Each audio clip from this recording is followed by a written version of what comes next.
a través de nuestras emisoras, de nuestro circuito, también a través del canal 990 de Simple TV y para el país y para el mundo a través de mundour.com y de nuestras aplicaciones en video. Como saben, cada día miércoles tenemos nuestra agenda económica de la mano de Ecoanalítica, generalmente con Asdrúbal Oliveros, y hoy mire qué oportuno tenerle cuando el titular principal con el que arrancamos el programa el día de hoy es este de tal cual. Presupuesto de la Nación 2024 aumentó en 40% con relación a 2023. Ecoanalítica. Balance del mundo económico. Con Román Losinski. Y Asdrúbal Oliveros, economista, socio director de Ecoanalítica. Asdrúbal, bienvenido. Hola Román, buenos días. Saludos para ti y para todos los que nos oyen a esta hora. Solo agregar lo que dice esta nota de tal cual, que obtuvo de manera exclusiva el presupuesto, dice que no ha sido publicado de manera convencional, de forma convencional. Pero cuando ya tú lees Tiene que pasamos, años que no se publica de forma convencional. Efectivamente, pero cuando ya tú lees que pasamos de 14.602 millones de dólares 2022 a 2022, digo, estimación para 2023, y ahora pasamos a 2024 con 20.492 millones de este 40% de aumento, que es lo primero en que dólares piensas. que hay que decirlo, En dólares ¿no? esto, claro que sí. Bueno, fíjate, es un aumento muy importante y que va en línea con dos elementos clave que va a tener el año 2024. El primero, obviamente, es que es un año electoral y es lógico que el gobierno tenga una disposición mayor a gastar, dado pues esa dinámica, siempre ocurre en Venezuela. Y el segundo es que también el gobierno va a tener un flujo mayor de ingresos por el contexto de relajación de sanciones que ocurrieron a mediados de octubre.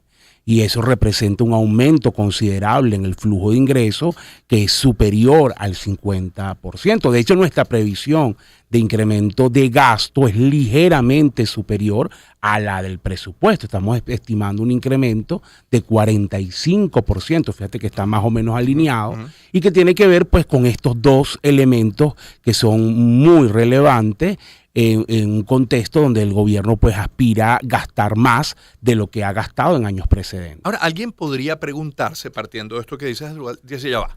O sea que para el presupuesto del año 2023 que está por terminar, a lo mejor había más dinero y el gobierno lo ahorró.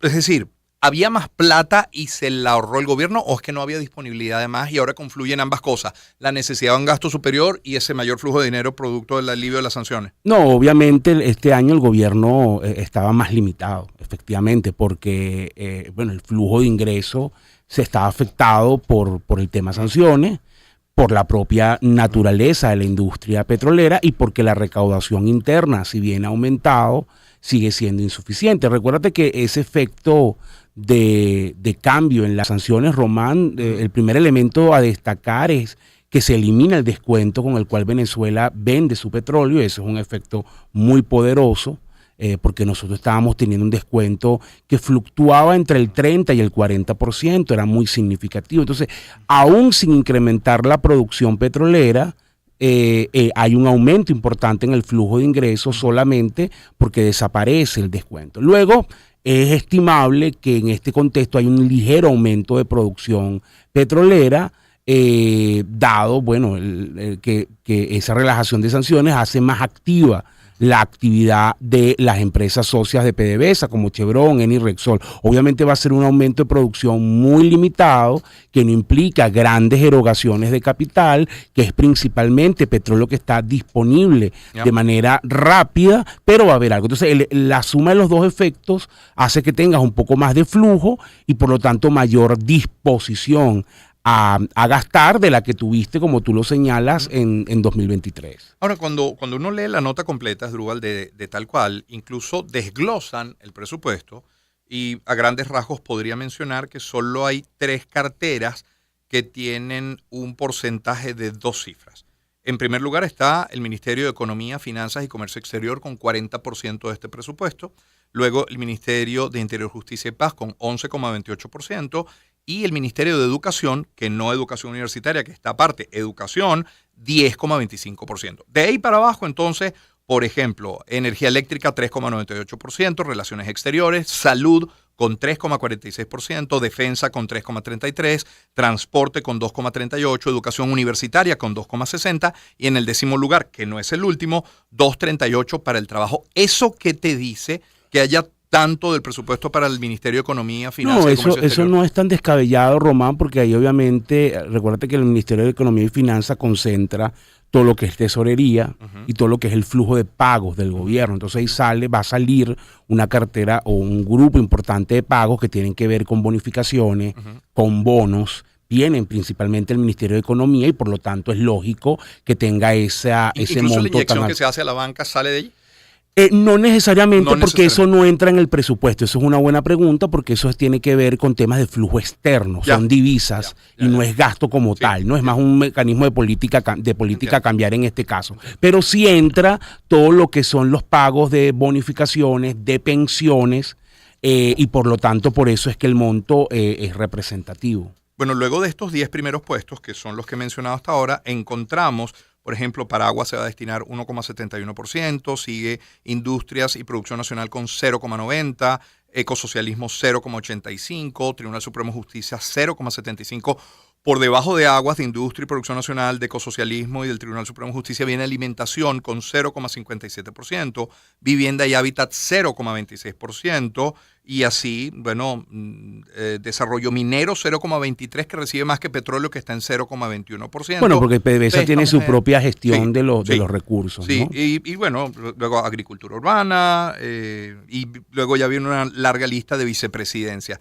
¿Está bien distribuido? Mira, es que es difícil, no me gustaría dar una opinión sin conocer el detalle del documento. Lo que hay que mirar es un poco, más allá de las divisiones por ministerio, porque obviamente ahí influye el tamaño, lo clave es mirar cuánto se va a destinar a gasto corriente. El gasto corriente es, bueno, principalmente en Venezuela es sueldos y salarios. Históricamente ese gasto, Román, representa casi 80% del presupuesto, es decir, pagar los sueldos de la nómina pública, la estructura.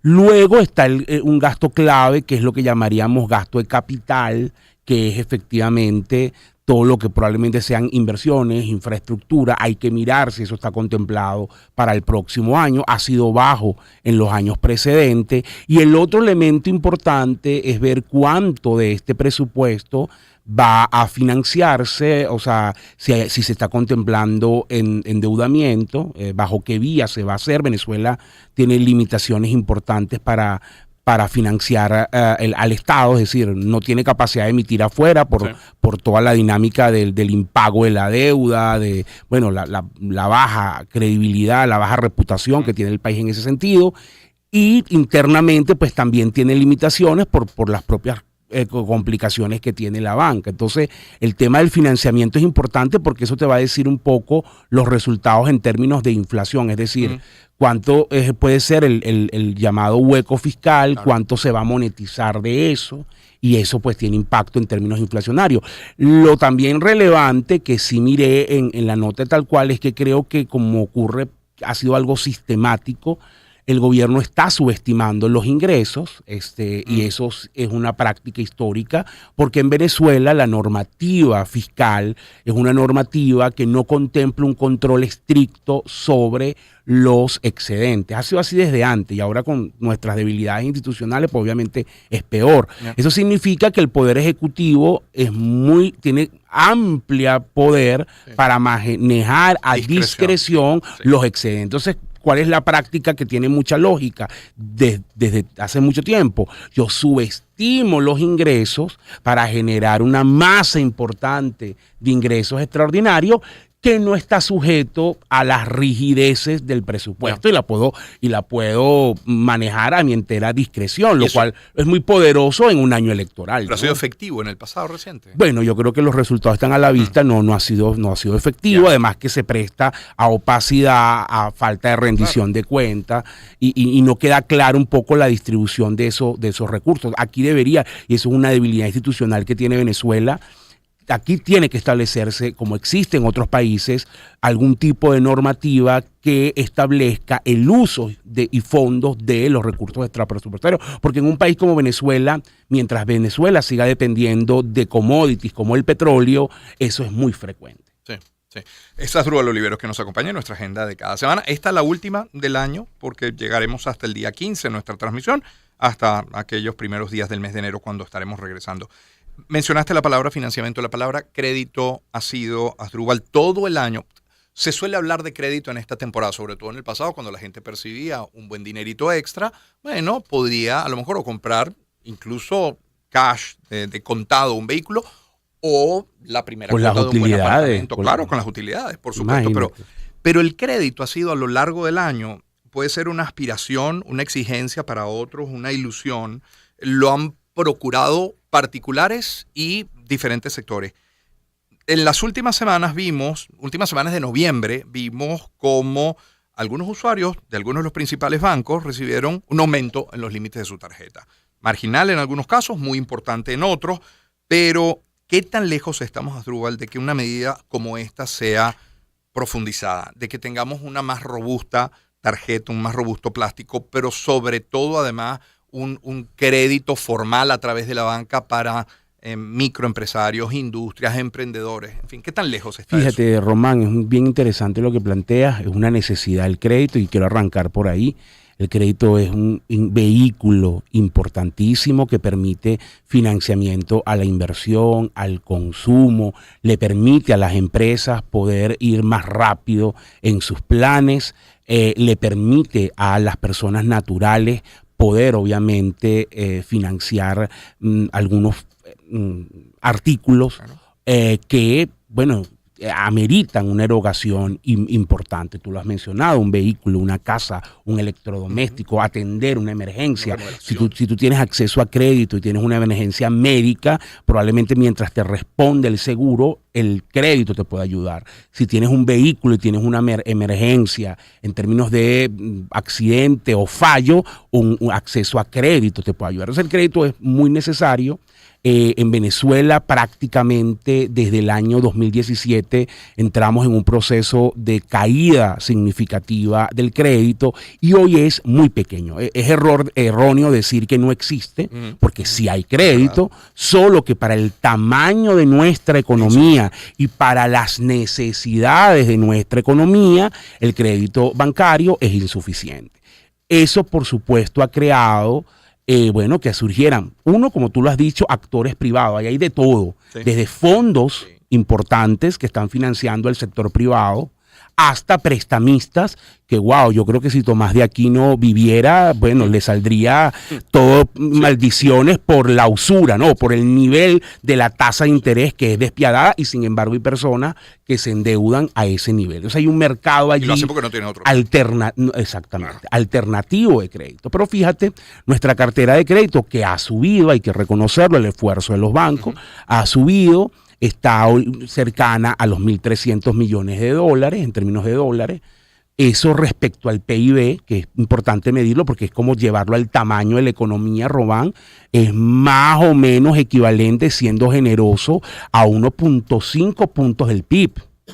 O sea, eso es el tamaño de la cartera de crédito. Para que tengamos una referencia, eso, América Latina, la cartera de crédito en promedio de los países de América Latina es 40 puntos del PIB. Nosotros estamos en 1.5. Creo que es un elemento clave de la brecha. Es decir, para nosotros tener la cartera de crédito que tiene América Latina en promedio, el total de crédito debería estar cerca de casi 30.000 millones de dólares y es, bueno, cercano más bien 1.300. A 1.300. O sea, ahí ves un poco la brecha. ¿Qué está influyendo allí? Y voy a ir a contestar más directamente. Sí. Esa pregunta no debiste tú hacerla para el último programa del año, porque aquí es lo que se tendrían que dar son noticias esperanzadoras. Pero bueno, ahí hay dos elementos, uno coyuntural y otro estructural. El elemento coyuntural, ¿cuál es? Bueno, el encaje legal. El encaje legal es una política que restringe la capacidad de la banca de prestar. O sea, yo entiendo que la gente en redes, no, que mi tarjeta, que me den crédito, que los bancos, pero no es que los bancos no quieran. Los bancos viven de eso, les encantaría prestarte con muy buenos límites en las tarjetas para que te endeudes y pagues una tasa de interés que es la más cara, siempre las de las tarjetas de crédito, y eso es ingreso para los bancos. Pero el tema es que tienes una limitación de encaje donde prácticamente de cada 100 bolívares que la banca puede prestar, ¿verdad? hay una exigencia de que más o menos 70 no lo puedas prestar. No es que la banca no quiere, es una decisión de política del Estado. 70% tiene que retenerse, represarse. Entonces tú prestas solo el 30%, en números promedios. Entonces eso ya es una gran restricción. Eso hace que tengas ese 1.300, el equivalente al 30% de lo que tú puedes prestar. Claro. Con lo cual, si tú puedes prestar todo, imagínate que la cartera más que duplica, ¿no? Ese es un primer punto. Sí. Y el segundo punto, que sí es estructural y es, bueno, mira, es que nuestra banca, con la hiperinflación, con todo lo que ha pasado, la banca se redujo, una banca pequeña. Nosotros incluso hoy, para lo que es el tamaño de nuestro país, ese es un debate que en algún momento ojalá se dé, más de casi 30 bancos es demasiado. Es demasiado, es muchísimo. Ojo, y esto escucho para mi garganta porque yo soy director de un banco, pero es muchísimo, 30%, 30 bancos en Venezuela para lo que es su tamaño. Aquí tiene que venir una reforma de adecuación del sistema, de tamaño, de números de bancos, que permita que mejore el crédito. Entonces, la respuesta, y ahí sí voy ya después de este preámbulo, pero me parece importante para que la gente entendiera el contexto. En ese contexto que tenemos, bueno, sí, va a haber un poco más de crédito el año que viene. Sí, nosotros estamos esperando un aumento del crédito. Pero ese crédito va a estar muy focalizado en empresas, sobre todo grandes, de sectores clave, y muy poco, Román, para las personas naturales. Obviamente pueden que surjan a lo mejor estos aumentos del límite, pero no va a ser masivo como era en el pasado, ni masivo tampoco el crédito para vehículos, ni masivo el crédito hipotecario. Ojalá fuese así y sería excelente, pero con estas condiciones y sin una reforma profunda, pues es difícil que eso se dé. En algún momento, cuando esta política se asumió, Asdrúbal, se dijo que era porque, bueno, había una fuga tremenda de divisas a través del crédito y todos los mecanismos que luego se generaron. ¿Sigue siendo esa la preocupación? No, ahí mi opinión es diferente. Yo difiero de esa visión. Yo creo que el crédito ha cambiado y hoy es más costoso. Ese es otro tema que no lo hemos tocado, que el crédito hoy es caro. Es decir, el crédito está indexado. Eso significa que prácticamente tú ajustaste el costo del crédito o lo que es el equivalente a la tasa de interés a la devaluación. Entonces ya no tendría sentido esa fuga de capital. Efectivamente. O sea, yo creo que si ya tú tienes un crédito indexado, no tiene ningún sentido agarrar los dólares como antes y agarrar los bolívares, comprar dólares, se devaluaba y tú tenías una fracción ínfima del crédito. Eso no existe. Hoy el crédito en términos de dólares, porque eso es lo que significa indexado, en términos de dólares mantiene su valor en el tiempo. Entonces, yo sí creo que ya el crédito no es un vehículo de presión cambiaria, para ponerlo en términos técnicos. Y por eso la política de encaje, el llamado, y bueno, esto se viene haciendo desde hace mucho tiempo, es a que se revise y a que se flexibilice. No lo tienes que hacer de un solo golpe, el nivel es muy alto, Román, o sea, estamos hablando del 70%. Tú lo puedes ir reduciendo paulatinamente y ir evaluando resultados, pero ayudaría muchísimo, muchísimo. Fíjate, al final la sensación que tiene, puede que me equivoque, pero la necesidad, uno, de fortalecer nuestra moneda, que no tengas que fijarte en otra moneda como forma de protección. Sería inteligente poder pensar en ello y poder nosotros como venezolanos ahorrar, quienes tengan la capacidad de hacerlo, en bolívares.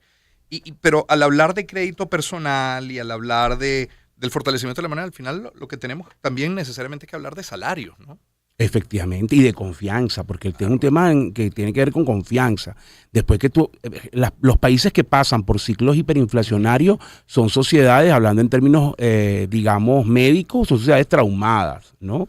La gente queda claramente con una adversión a su moneda, porque tiene temor de que se pierda valor en el tiempo. Entonces, tú necesitas políticas coherentes que incentiven la confianza para que ocurra lo que tú estás diciendo. Y efectivamente, aquí tiene que darse una mejora en los salarios, eso es perentorio, pero eso tampoco es soplar y hacer botella. Claro. Eso amerita, tiene varios eslabones. Uno es propio sector privado, cuáles son los sectores que pueden despegar, cómo estimulo la capacidad productiva, porque a la medida que tú produzcas más, crezcas, puedes tener más capacidad de pagar mejores salarios. Otro eslabón es la ley del trabajo, contribuye o no contribuye, es necesario reformarla, hay que hacerla más atractiva para estimular el empleo. Un tercer eslabón, Román, es el propio Estado.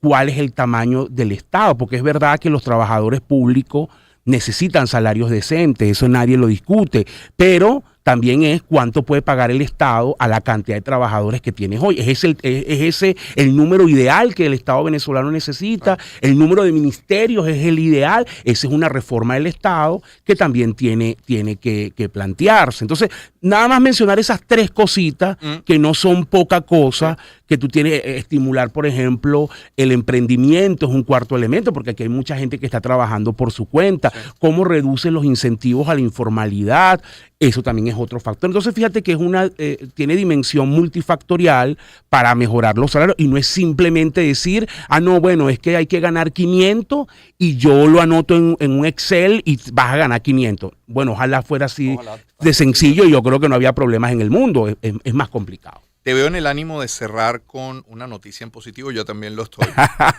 Tómate algún minuto para dejarnos No, mira, yo creo que bueno, hay elementos positivos del año que viene, es un año donde ese estímulo de gasto y esa mejor perspectiva en términos de relajación de sanciones hacen pensar en crecimiento. La mayoría de los economistas lo estamos estimando. Fíjate que la diferencia entre los economistas es no si vamos a crecer o no, creo que ahí hay bastante consenso. La diferencia es si crecemos mucho o crecemos poco. En nuestro escenario estamos como en el medio, porque estamos estimando 9.7% de crecimiento. Hay colegas que esperan más y hay colegas que están esperando menos, pero me parece un buen punto para recuperar. Creo que va a ser un año desde esa perspectiva positiva. Creo que es importante también porque hay mucho factor de incertidumbre que, bueno, también consideremos varios escenarios. Las personas que tienen algún negocio, pues evalúen un poco cómo prepararse a una mejor perspectiva, qué acciones tiene que tomar. Y creo que ese elemento es clave para un país como Venezuela, bueno, que el año que viene enfrenta retos importantes en lo económico y en lo político, ¿no? Y fíjate, un sector para cerrar, porque creo que está ligado a la gente que va a tener un muy buen desempeño el año próximo, es el de servicios profesionales. Ahí entra una gran categoría de personas que trabajan por su cuenta. Por cierto, es un sector que viene creciendo desde 2021 y mantiene esa racha de crecimiento, y creo que eso es un impulso importante para todos aquellos que están decidiendo actuar, ofrecer su servicio o actuar por su propia cuenta. Bueno, significa que el próximo año hay espacio para ellos. Pues Asdrúbal, yo quiero agradecerte no solamente el programa el día de hoy, que te hayas acercado al estudio, agradecerte una vez más y por otro año más, consecutivos muchos, por ser la referencia para nosotros, pero a través de nosotros para buena parte del país, que hasta recomendación de colores para que te combines te mandan. Sí. ¿Qué fue lo que te dieron la semana pasada? Que azul, que el azul. Sí, que el azul me queda bien. No, de verdad que muchas gracias, Román, a ti, a la emisora, por el espacio para compartir estas ideas y ayudar a la gente, que siempre es lo que se busca, y debatir ideas sobre la economía, que es tan necesario. Lo agradecemos tanto porque además lo colocas en términos tan llanos, eres tan pedagógico, que eso creo que es una de las fortalezas principales de esta sección, de las más esperadas y escuchadas del programa. Muchas gracias. Under Pressure cae muy bien hasta ahora, Sí, ¿no? total. Bajo presión, Queen, David Bowie. Espacios para convivir. Circuito Éxitos. Caracas, Maracay, Puerto La Cruz, Puerto Ordaz, Barquisimeto, El Vigía, Mérida, Táchira, Margarita, Maracaibo, Maturín. Circuito Éxitos. Sonidos en primera fila.